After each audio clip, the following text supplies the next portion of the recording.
Hello, I'm Scott Brady with Overland Journal and Expedition Portal, and I am here in beautiful northern Arizona.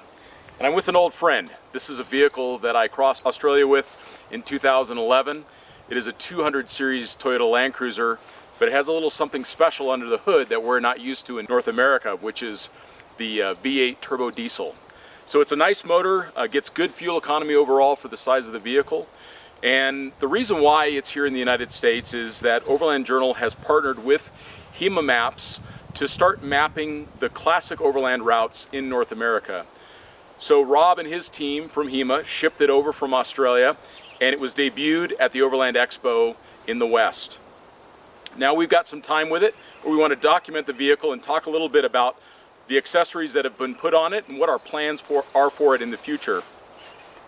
The vehicle is essentially the same way that it was outfitted in 2011 when I drove it in Australia, but they've added a couple things along the way and they've taken a few things off it. Primarily, this vehicle is accessorized with ARB products. One of the main reasons for that is it allows for some continuity across the accessory range so that everything kind of works together as opposed to it being a hodgepodge of different manufacturers. And that's starting with the ARB Bullbar up front. Now everybody knows in Australia a Bullbar is a critical piece of kit because of the kangaroos over there, but that's also the same thing for us here in North America. We have deer and elk on the roads and other animals or other things on the trail like brush that could do some damage to this front end.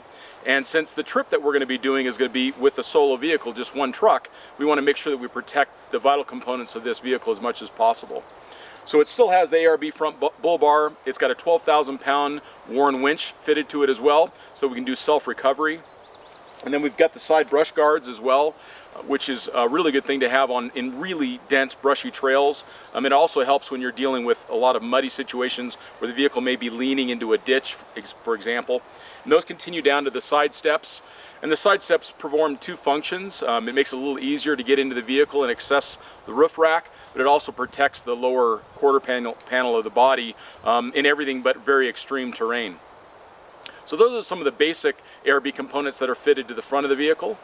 Then it's also got the new BP51 suspension system. So this is a coil-over suspension for the front, and then it has a remote reservoir shock for the rear with an accompanying coil spring that's available from Old Man Emu as well. And then we've got an ARB roof rack up top. Now you'll notice what's different from when this vehicle was in Australia is that the roof tent is gone. And that's because we've elected to use a trailer behind it. And we'll talk about that in just a minute.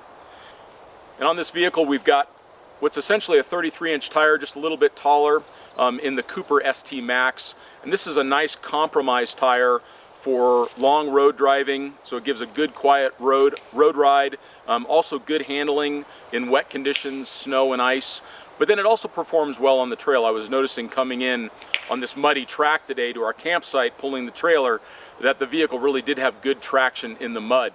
So those are one of the things that we're really looking for with this very long trip that we're going to be doing is a big range of traction performance out of the tires.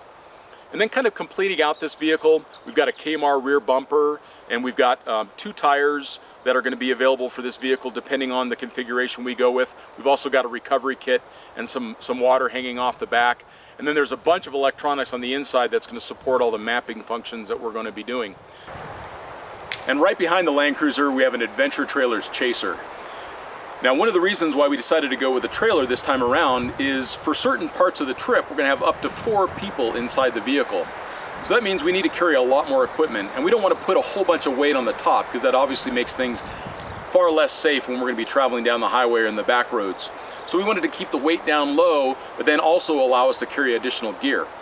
And one of the reasons we're going to be able to do that is because of this newly designed Easy On trailer tent. Now this thing is specifically designed to work on top of a trailer of about this height, and it gives us massive room that you can easily sleep up to 6 or even 8 people inside it between the bed on top of the trailer and the room that slides out from it. So the tent itself is a really critical component of it. And I also like this Chaser configuration because it basically works like a big truck bed, but with a top. So it seals it from dust and the other elements. We're able to store camera gear and other sensitive equipment inside there. All the camping gear can go inside that, and we can still take 4 or 5 people in the truck. Now this is another thing that's unusual about this particular trailer. It's actually designed to work as a motorcycle trailer as well. So with about 6 bolts, you can remove this entire body off of the trailer and then run a large 1200 GS, etc.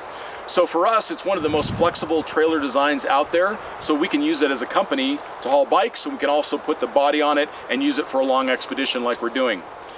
There's a couple other things about this trailer that I think are important to note. One of the most important things is the Adventure Trailer's design suspension system. When we did one of our first trips all the way up to Tuktoyaktuk in the north of Canada, we used a similar system because it gives so much compliance on the trail. This is a long travel independent suspension system which really protects the components on the inside of the trailer. People often think, you want the trailer to ride better, but what you really want is all the stuff inside it to ride better. On the front, we've got a large water tank. We've also got 2 fuel tanks and then a large nose box that allows us to carry some of the recovery equipment close at hand. So the trailer is going to be an important part of this trip, and we're excited to show you what it does on the trail. So we're excited about this vehicle. We're excited to have it in North America, and we're excited to announce our trip as well, which is going to be starting at the border with Mexico and going all the way up the Continental Divide into Alaska, and then it's going to go from Prudhoe Bay in the north all the way down to Cabo San Lucas in the south. So we're excited to share that with you as we go along the trail.